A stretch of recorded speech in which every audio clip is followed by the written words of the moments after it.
Well, hello. Welcome back from wherever you're watching from. And if you're here for the first time, thank you for choosing to tune in.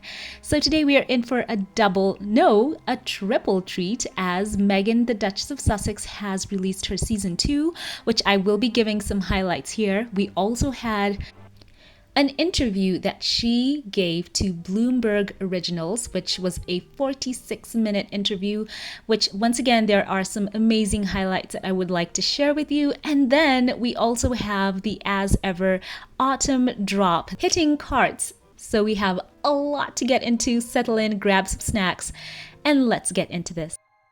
And it's a big day for Meghan. So let's start off with a very sweet story from her Instagram where she shared with us that Harry gave her a special surprise on this big day. Set to the tune My Guy by Mary Wells, we have Meghan captioning her video, "Morning surprise from my husband."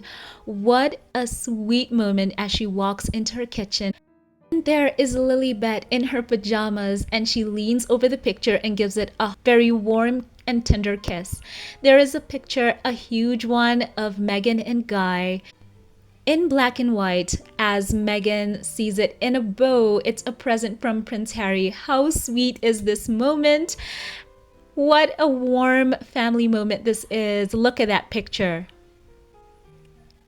Harry is so thoughtful in the way he really makes these moments so personal. Just look at that, just because a framed picture of her and her beloved Guy. And Meghan is moved by all of this. So share your thoughts on this very quick first moment from the Duchess, sharing with us some family moments. They are so in love. It is so sweet. We love it. So what a warming moment. Harry is such a devoted husband to Meghan, taking the time to make her morning so special. And of course, there is adorable Lili making that appearance. Share your thoughts on that in the comment section. All this, by the way, is going on as Ever is back in stock, this time with a new fruit spread. Orange marmalade and other bestsellers are back in stock, including the flour sprinkles, the crepe and shortbread mixes, and herbal teas, all with a new backdrop on the website. Look at that. And the latest edition will be retailing for $9 per jar and will be available in special keepsake packaging. Meghan loves that. One can always make use of it as you keep it and reuse it for storage. We love that. So many of these products are already in many carts. As you're watching this video, I want to know in the comment section, what were you able to get? Many of you shared in my previous post that you will be purchasing the goods, getting up even 1 hour in advance to make sure you get everything you want in your carts. And as ever, Meghan's products are flying off of the shelves. We know that she has her fan favorites. So let me know, what were you able to get? We will have a poll running as well with this video. I want this to be as interactive as possible, as well as in the comment section. Share your hype, excitement, your purchases in the comment section with us as we rejoice. It's a celebratory mood. We want to know all of your thoughts. So let's have some highlights first and foremost, some things that stood out to me in Meghan's season 2 of her lifestyle show. So Meghan once again showed off her cooking prowess with several meals and snacks. In the premiere episode, it featured Meghan making a caramelized onion tart with Martin before her guests, celebrity chef and Momofuku founder David Chang and his best friend Milk Bar CEO Christina Tossi came by for a sweet and savory combo. So Meghan once again dipped her toe into the world of crafts with water marbling to make a scarf and pocket squares as gifts for Martin, Chang, and Christina. Meghan also showed her 3 guests an epic flower arrangement before they got to cooking, and even she had a great compliment, being compared to a Japanese samurai. Chang said at one point, quote, "Samurais used to do floral arranging and calligraphy to help with their focus and with their dexterity before they would go off to war," end quote. Meghan was truly surprised by this information. And she said, quote, "Is this so wild that I do flower arranging and calligraphy," end quote, she wondered. And he said that she would make one of a samurai. So the 4 prepared a flank steak paired with fresh vegetables from Meghan's garden and made s'mores from scratch. Yes, they taught us how to make the graham crackers and marshmallows. Meghan got a chance to show off her chocolate making skills as well with bark as she created that for the snack, which of course included the as ever flour sprinkles, which I know perhaps we will be getting some as the shop goes live. So at one point, Meghan also got some cabbage in her hair in a funny moment, which she dubbed as a new accessory and joked about starting a trend with viewers. The episode concluded with her insight into how her love of cooking started.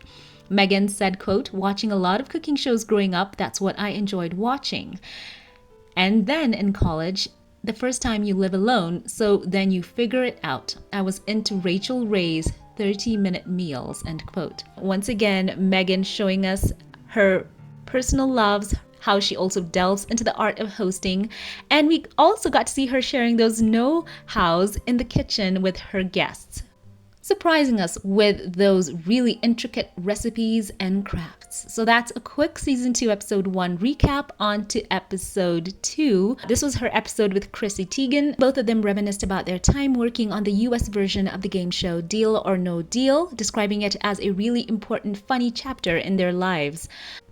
This episode featured sourdough. Meghan made the starter 5 days before their appearance, and she also revealed that she avoided making sourdough for a long time because it's a very lengthy process. Sourdough is a labor of love, Meghan said, or stress, depending on how you do it, she added.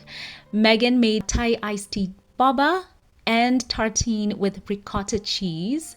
The Duchess also taught viewers how to make their at-home rose water spray, which was surprisingly easy, by the way, and she bottled that up and gifted it. Recap of that episode.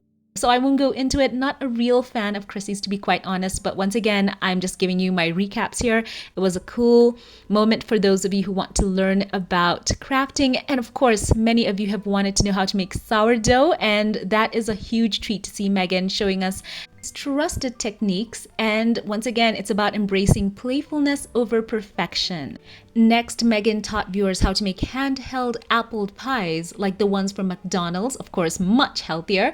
And this was inspired by Meghan's acting career because she said she would hit up the drive-thru for a sweet treat after a really good audition.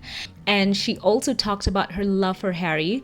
So let's have a quick rundown of some of the standouts, things she talked about that were personal. I want to share this with you here. She talked about everything from chicken to her personal touches on her wedding menu, even about what she misses in the UK.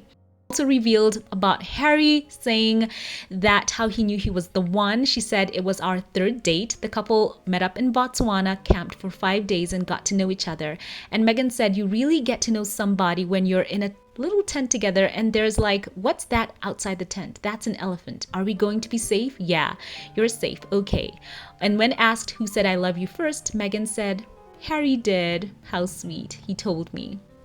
Meghan also talked about missing things in the UK. So Meghan shared she missed the UK, especially a radio station, which was the one called Magic FM. And she was told that, it was a grandma station. And Meghan replied to that joke saying, I'll be that grandma. I love that. She sometimes can be so self-deprecating in a fun way. She doesn't take herself super seriously, and we love that about her. And episode 4, Meghan had cook and writer Samin Nosrat, and she revealed tidbits about the Duke of Sussex, where we learned that Harry doesn't like cinnamon. Oh my, arguably less shocking than that trailer reveal of that dislike of lobsters. So we discovered that Archie and Lili love passion fruit, and Meghan reflected on her love of nature, saying that nature is incredible. She also talked about a lot of things in botany. Herbs and flowers grow near each other for specific reasons. Wow, we love a Duchess who is filled with knowledge. Yes. So in this episode, she picked some fresh apples. She made her homemade apple butter, which is, I think, her grandmother's recipe. She also honored Nosrat by making her own version of the traditional Persian fruit, lavashak. And she also revealed that she used to teach bookbinding classes while working at Paper Source in Beverly Hills, a skill that came in handy for this episode as she and Nosrat did a bookbinding craft. with the Duchess revealing that she's a big old stationery nerd who used to wear a sweatshirt that read, "Talk nerdy to me," in quotes. Yes, and then this is a very cool episode. I wanted to highlight this one, Meghan's and roasting chicken, which she did offer viewers a guide on how to make. So she also revealed in that episode the roast chicken has a big part in her and Harry's romance. Talked about the night that Harry proposed, saying it did not go perfectly. She admitted that the chicken she cooked him was a disaster. She said, quote, "I was having a lot of challenges with the conversion of Celsius to Fahrenheit. I made a horrible chicken that night. I mean, truly, truly horrible. So the point is, you can make a terrible chicken and someone is going to still appreciate the thought," end quote. I love that. Playfulness over perfection. Moving on, Meghan had her episode with her entrepreneur and podcast friend, host Jamie Kern-Lima, and the duo got an inside look at what it was like to make, well, olive oil. Also in the episode, back in the kitchen, Meghan prepared for guest and podcast host Jay Shetty to arrive with his wife, Radhi. And Meghan prepared raspberry sparkling lemonade for the couple who have a non-alcoholic household. The trio spent the day perfecting the art of vegan cooking. They whipped up sweet potato and green bean curry with naan bread, yummers. And for dessert, Meghan prepared vegan coconut and chocolate macarons, while Radhi made her famous chai. As for their craft, Meghan used the aforementioned olive oil for hand soap making. Love that. So on to the next episode, Meghan recruited her friend and 3 Michelin star chef Claire Smith for this episode. Known the Duchess for nearly 7 years and cooked the dinner at Meghan and Harry's wedding. Meghan recalled, quote, "I was just engaged at the time when I came trying to find you. Life has changed. The world has changed," end quote. So ahead of her arrival, Meghan, the Duchess of Sussex, prepared a green juice, homemade salt and vinegar chips, showing off those cool tips, and compound butter to go along with the fresh halibut, clams, and Parker House rolls that they planned to cook together. So Meghan said, quote, "When we were living in London, we became obsessed with your bread to the point. Remember, even if we didn't come for dinner, I'd say, 'Can I just come and pick up a loaf of bread for Valentine's Day?'" End quote. So she offered insight into how Smith made her and Harry's wedding special. So never before seen pictures of Meghan and Harry's wedding were also shown throughout the episode. How sweet. I love this one as they're walking through, Meghan in her reception dress looking amazing. Love this. Thank you for sharing these behind the scenes images with us. This is so cool. So what a cool episode this was. It was so intricate. They also discussed how American and British people use different terms for the same food. Meghan sharing how the tables at their wedding reception held at Frogmore House in Windsor were named after variations on ingredients such as cilantro for the Americans and coriander for the Brits. Pictures of the tables flashed on the screen, with one featuring a large white floral arrangement with wild greenery and flowers dripping down from above. Details that the color scheme of the flowers at St. George's Chapel, where Harry and Meghan's ceremony was held. Another table featured small low arrangements in the same color and crystal candlesticks. They discussed the wedding's after party. Smith shared that she made fried chicken, saying it's not really something I typically do. So she said we had to try and create a recipe for fried chicken, and we did and kept it. We still do it for only an off-menu item, she said. That is for her restaurant, The Core. Isn't that amazing? So cool to see the Meghan effect still working, even in retrospect for so many years. Something they did at the wedding is still being felt at her restaurant, The Core. Amazing. So Smith also shared that Meghan used her signature calligraphy on the menus for the royal wedding. After receiving a travel kit that the Duchess created by making an iron-on transfer with her handwriting, the chef remarked on how Meghan likes to make everything personal, noting, quote, "You did that with the menu for the wedding. You had it all drawn and it was beautiful," end quote. I love that episode. Very sweet and heartfelt. Moving on, next episode here. We had it here with her friend, bestie Heather Dorak. Before hitting the road, Meghan offered some packing tips, revealing that she always puts a fabric softener sheet in her luggage. Cool tip. How many of you did that? For a little piece of home when she's away, Meghan also has a compact picture frame of family pictures so Harry and the kids are with her. To complete any needs to fight homesickness, Meghan packed a baseball cap reading PH40, a nod to her husband's 40th birthday. Oh, she's such a lover girl. So before meeting up with Doruk, the Duchess made her friend raspberry thumbprint cookies and shower soothers, which is a bath bomb for the shower. Once the duo got to Malibu, they went to a pottery class making mugs. Doruk's had a hole in it, so Meghan made it into a candle for her friend and bowls. They also met up with a mixologist who used to be a lawyer in New York. And Meghan and Doruk perfected their bartending skills by making martinis and margaritas. The episode was dedicated to the first responders of all those affected by the devastating fires that swept through communities across California earlier this year. Isn't that so sweet? Look at that. So it was a cool episode with her friend. So much things to learn. And that was the quick recap of that. And last but not least, the standout highlight for me, Meghan and chef Jose Andres, who made a feast with love for this show's finale, and they sourced local seafood and wine for a paella made with lobster and squid. The pair also served sea urchin, oysters, and anchovy bruschetta, while Meghan welcomed Andres with croissant and churro custard-filled pastries. He entered her kitchen with jamón ibérico with a wheel of blue cheese. So once again, it's that episode where Meghan revealed that Harry was not a big lobster fan, and he said, "And you married him?" which got a laugh out of Meghan. You know, I'm sure he's so loving, all is forgiven. Of course, tongue-in-cheek. So once the meal was prepared, it was a really festive episode, Meghan welcoming the entire crew into the backyard. And she said during her toast, quote, "You guys know for 2 seasons it's been amazing, incredible crew. I hope you guys know that I see how hard you're all working. We are so grateful. Cheers to all of you," she said in quotes in her toast. So what a heartfelt episode, personal stories, beautiful moments, and those are my episode recaps and highlights that stood out to me. I'd like to know which one stood out to you in the comment section.